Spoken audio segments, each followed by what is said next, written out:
로마서라고 하는 편지를 받는 로마 교회가 어떤 교회인지에 대해서는 여러분들께 반복적으로 말씀드렸기 때문에 이제 많이들 기억하실 겁니다. 로마 교회 안에는 두 부류의 사람들이 서로 다툼이 있었다고 그랬죠. 첫 번째 사람들은 유대인이면서 기독교인인 사람이고, 또 하나는 유대인이 아닌 이방인이면서 기독교인인 사람들 사이에 둘로 나뉘어져서 둘 사이에 다툼이 있었다라는 겁니다. 그 다툼이 있었던 이유 중에 하나는 무엇이냐?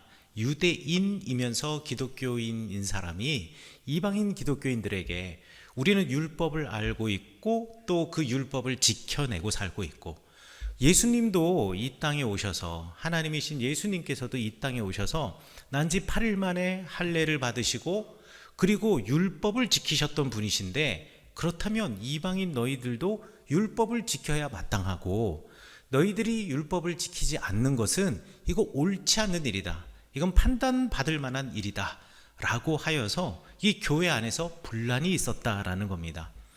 우리도 신앙생활을 하다 보면 신앙생활을 오래 하신 분들이 겪게 되는 가장 큰 실수 중에 하나가 무엇이냐면, 새롭게 신앙생활을 하는 이들에게 신앙의 삶을 안내해주고 친절하게 알려주는 것까지는 좋은데, 그 사람의 삶을 너무 깊숙하게 들어가서 자꾸 판단하려고 그러고, 그리고 처음에는 도와주려고 하는 마음인데 나중에는 그 사람의 삶에 깊숙이 개입해서 자꾸 조정하려고 하는 마음들이 없지 않아 있습니다. 아마 이 로마 교회는 그게 좀 극대화되었던 것 같아요. 그래서 유대교 기독교인들이 이 이방인 기독교인들에 대하여서 특별히 율법 준수와 할례의 문제에 대해서 지적을 많이 했습니다. 그런데 사실 이 문제에 대해서는요, 이미 이전에 다 정리가 된 거예요. 여러분, 사도행전 15장에 보면 예루살렘에서 사도들이 그리고 교회의 지도자들이 모여서 함께 회의를 하는 장면이 나옵니다. 이게 왜 그러냐면요, 그리스도의 복음이 예수님께서 말씀하신 것처럼 유대 땅을 넘어서 그리고 사마리아를 넘어서 이방 세상 끝까지 지금 펼쳐지고 있고 넓혀지고 있는 가운데, 이방인들이 많은 수가 예수 그리스도의 복음을 받아들이고 기독교인이 되었습니다. 그런데 그들이 살아내는 삶은 유대교, 그러니까 유다 땅의 유다의 문화 속에서 살고 있는 사람들이 살아내고 있는 율법 준수의 삶과는 조금 거리가 멀었거든요. 그래서 저 사람들이 저렇게 그냥 살도록 내버려도 되냐, 저 사람들에게 율법을 가르치고 율법을 다 지키게 해야 되느냐, 이것으로 서로 논쟁이 오갔던 겁니다. 그래서 예루살렘에 교회의 지도자들 다 모이라고 이 사도들, 그러니까 예수님의 12제자들이 사람들을 불러 모을 때 안디옥에 있었던 바울과 바나바도 그 회의에 참석했습니다. 그리고 난 다음 바울과 바나바가 이야기하는 것은 무엇이냐? 이방인들도 할례를 받고 모세의 율법을 지켜야만 구원을 받을 수 있다라는 것은 맞지 않습니다. 이방인들에게도 그것을 요구하는 것은 너무나 가혹합니다 라고 이야기를 해요. 그럴 수밖에 없는 게요, 유다 땅에 살고 있는 사람들은 태어날 때부터 그 문화가 율법과 연결되어 있는 문화예요. 그러니까 그 문화가 율법과 떨어져서 존재할 수 없기 때문에 그냥 거기서 사는 것만으로도 율법을 지킬 수 있는 겁니다. 그런데 그 문화에 사는 사람이 아닌 사람들에게는요, 거기 성경에 나와 있는 것을 조문대로 다 지켜내는 것이 이게 어마어마한 짐과 또 어마어마한 부담이 되는 겁니다. 그때 회의석상에서 베드로가 벌떡 일어나서 이야기를 하죠. 나는 바울의 말이 맞는 것 같다. 왜냐하면 내가 백부장 고넬료라고 하는 사람에게 가이사랴에서 세례를 베풀었는데, 그는 율법을 지키지 않는 사람이었고 율법을 모르는 사람이었음에도 불구하고 그가 믿음으로 구원을 받았다. 세례를 받을 때 그에게 성령이 임했고 그와 그의 가족과 그리고 그의 친구들이 예수 그리스도를 그 인생의 주인으로 고백하게 되었다. 이거는 할례를 지켜서도 아니고 율법을 지켜서도 아니고 유대인이나 이방인이나 주 예수 그리스도의 은혜로 받은 구원이다 그러니 이방인들에게 이것을 요구해야만 한다라는 것, 이거는 사리에 맞지 않는 것 같다라고 베드로가 이야기를 합니다. 그러자 예루살렘 교회의 지도자였던 예수님의 형제 야고보가 그러면 우리 이렇게 결정합시다 라고 해서 예루살렘 공의회에서 결정한 것이 있었습니다.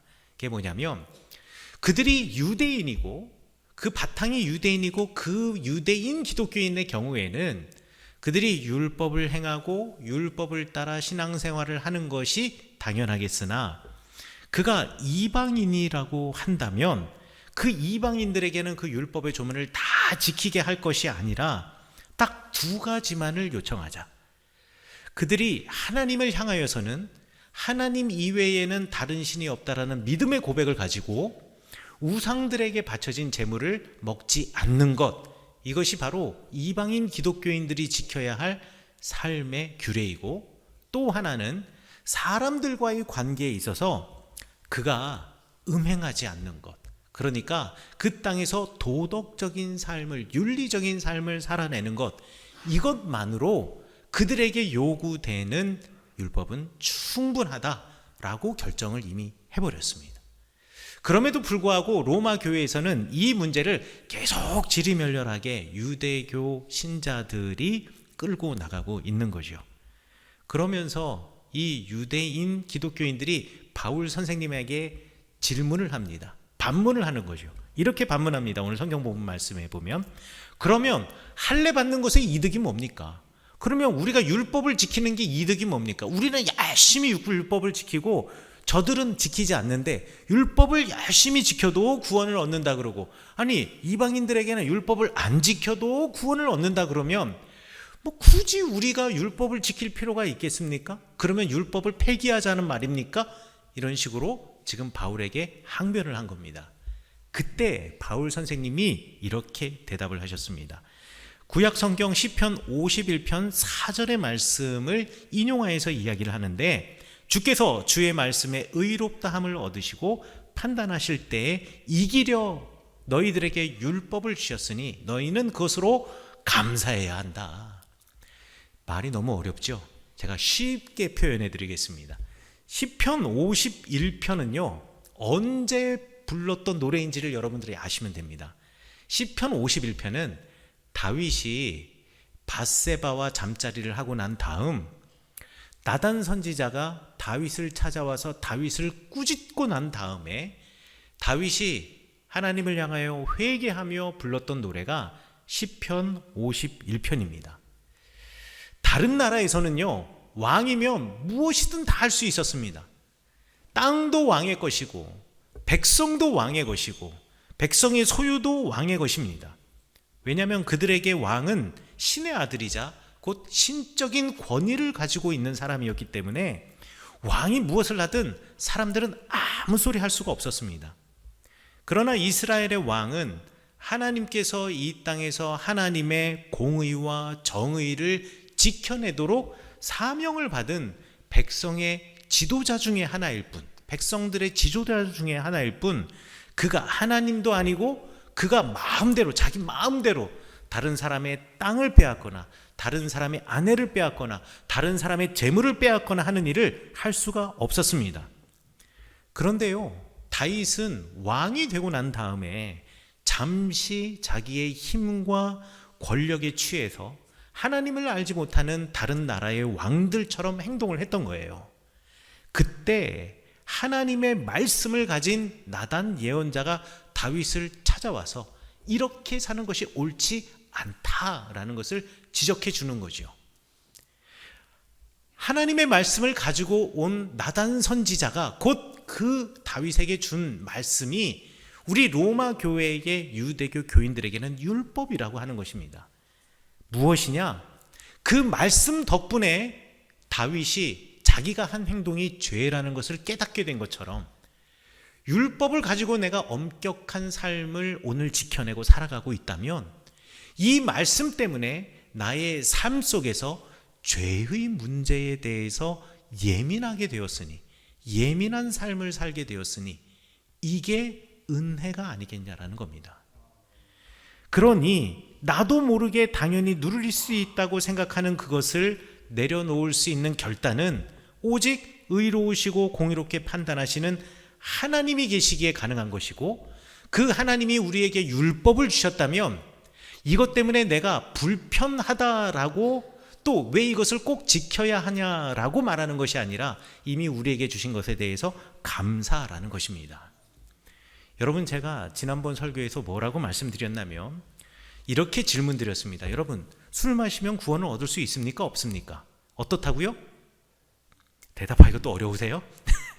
술을 마시는 것과 구원의 문제는 관계가 없다라고 제가 말씀드렸죠. 그러나 우리는 기독교인이기 때문에 술을 마시지 않음으로 우리의 정체성을 우리가 드러낸다라고 말씀드렸습니다.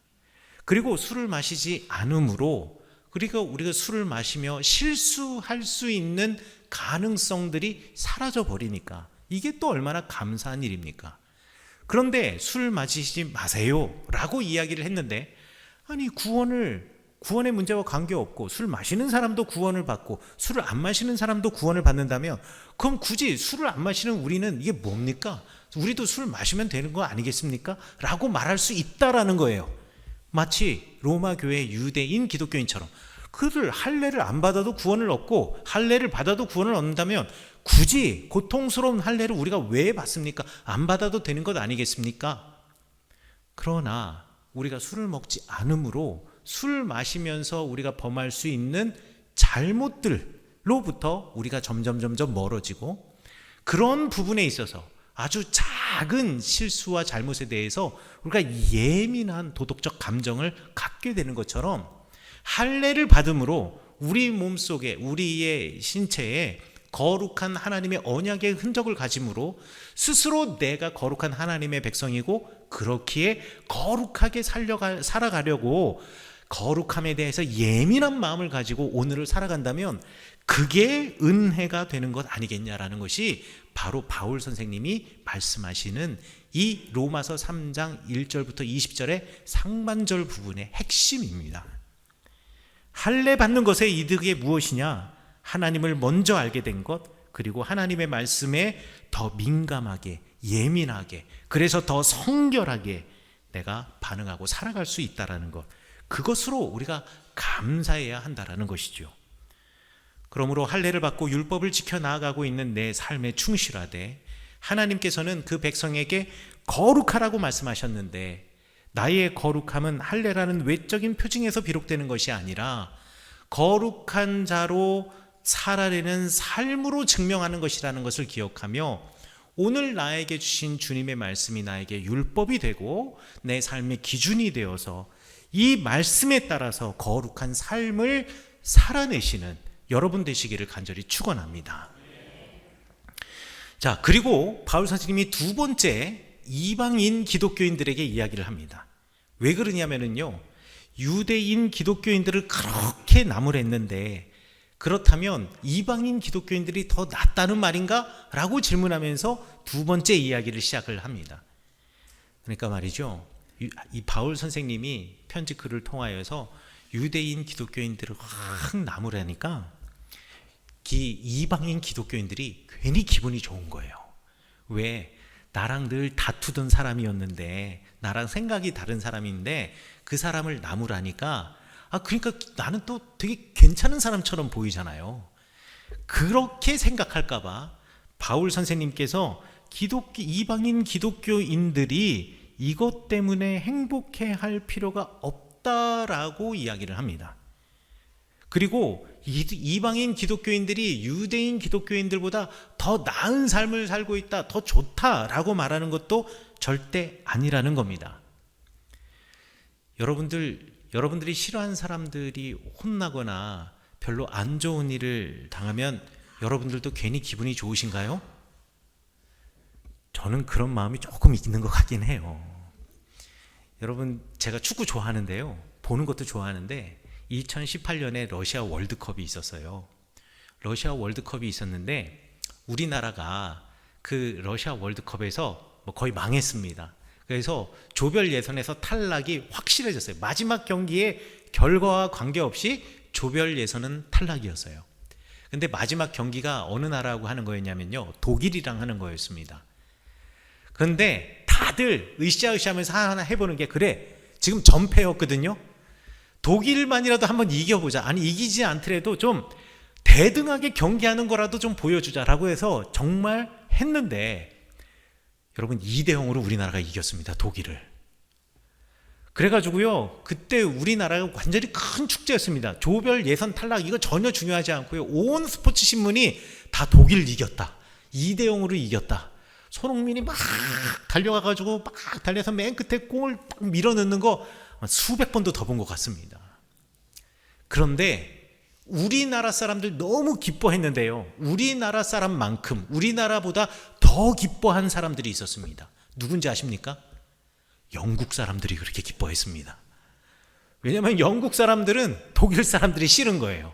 특히나 축구의 라이벌이니까 독일이 잘 되는 거 못 보겠는 거예요. 그래서 독일이 지는 날 영국의 펍에서 술 먹던 사람들 다 공짜로 술을 줬다는 거 아니겠습니까?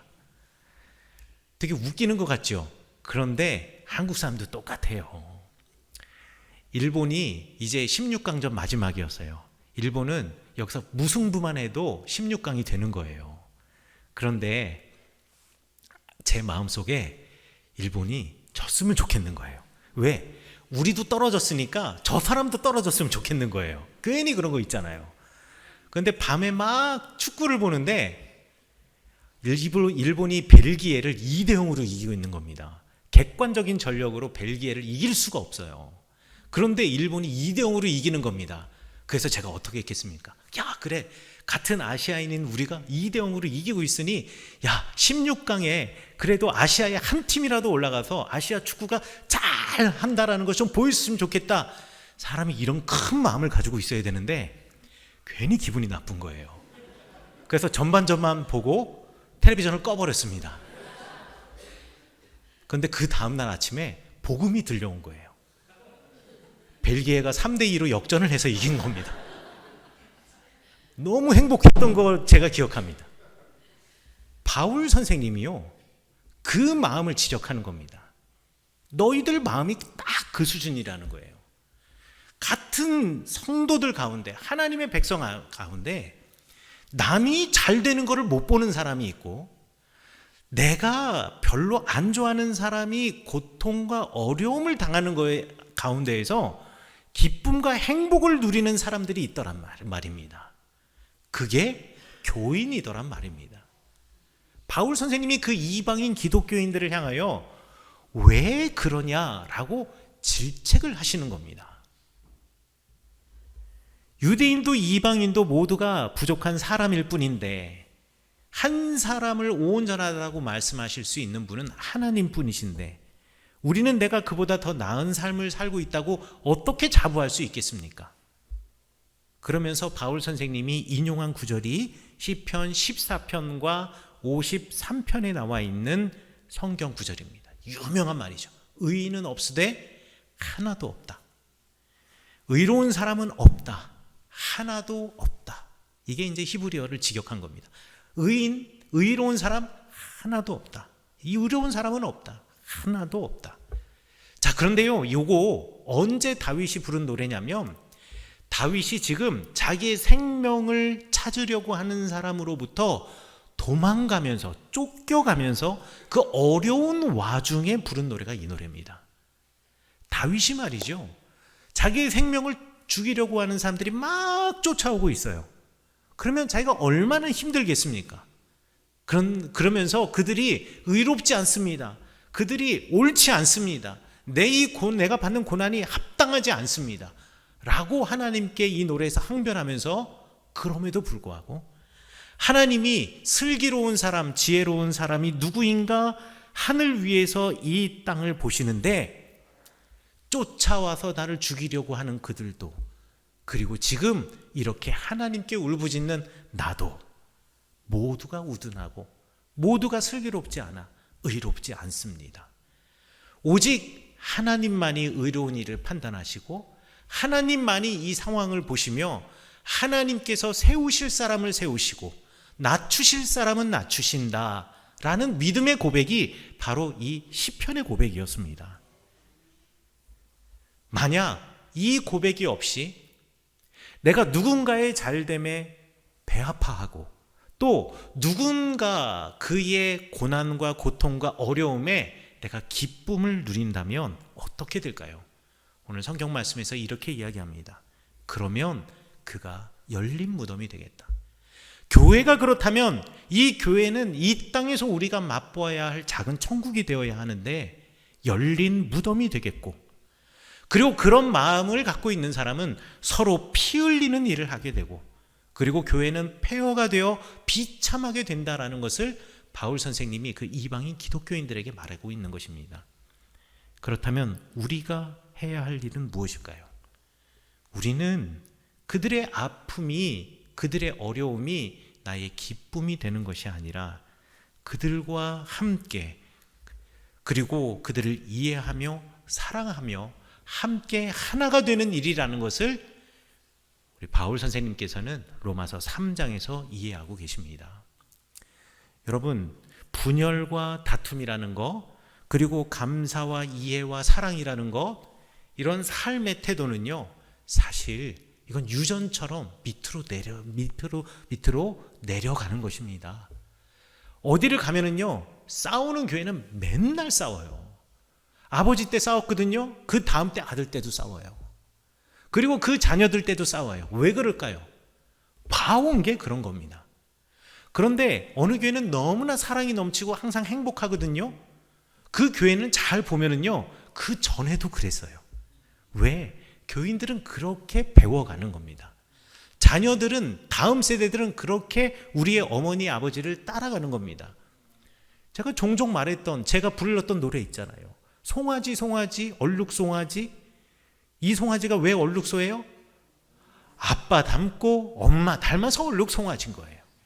지금 그 사람이 아름답다면 그의 부모가 아름답고, 지금 그가 어떠한 상황에 처해 있다면 사실 그 사람의 선조들이, 내지는 그 앞에 있는 사람이 그런 영향력을 주었기 때문인 거죠. 그렇다면 우리 성은교회가, 그리고 우리 교인들이 우리의 자녀들에게 거룩한 영향력을 주기 위해서 우리 무엇 해야 하겠습니까? 로마의 교회처럼 나뉘어지고 지적하고 그 부분에 대해서 서로 다투는 것이 아니라, 분열과 다툼으로 가는 것이 아니라, 어떠한 상황 속에서도 우리를 예배케 하시는 하나님, 살게 하시는 하나님께 감사하면서 이해하려고 하고 사랑하려고 하고 품으려고 하는 교회가 되어야 하겠습니다. 그렇다면 우리 교회는 열린 무덤이 아니라 이 땅에서 미리 맛보는 작은 천국이 될 것이고, 서로 피 흘리는 일을 하는 사람들이 아니라 생명을 살리는 사람들이 되게 하는 것이고, 그리고 교회가 폐허가 되는 것이 아니라 아름답게 변화되는 것입니다. 사랑하는 서운교회 성도 여러분, 이 땅을 살아가면서 우리 교회를 세워나가기 위해서 우리가 해야 할 것, 그리고 교회를 뛰어넘어서 여러분의 일상의 삶에서 여러분의 가정을 살리기 위해서 우리가 해야 할 것이 있다면, 오직 그리스도 예수님의 희생의 십자가와 그 사랑의 복음으로 우리가 본받아 그 사랑을, 그 희생을 이 땅에서 살아내는 일, 다시금 지켜내는 일이 우리가 마땅히 해야 할 바이겠습니다. 이러한 교회 만드시는 여러분 되시기를 간절히 축원합니다. 이러한 가정을 세워 나아가시는 여러분 되시기를 간절히 축원합니다. 그래서 이 땅에서 미리 맛보는 천국이 우리 교회가 되기를 간절히 축원합니다. 이 땅에서 맛보는 작은 천국이 여러분의 가정이 되기를 간절히 축원합니다.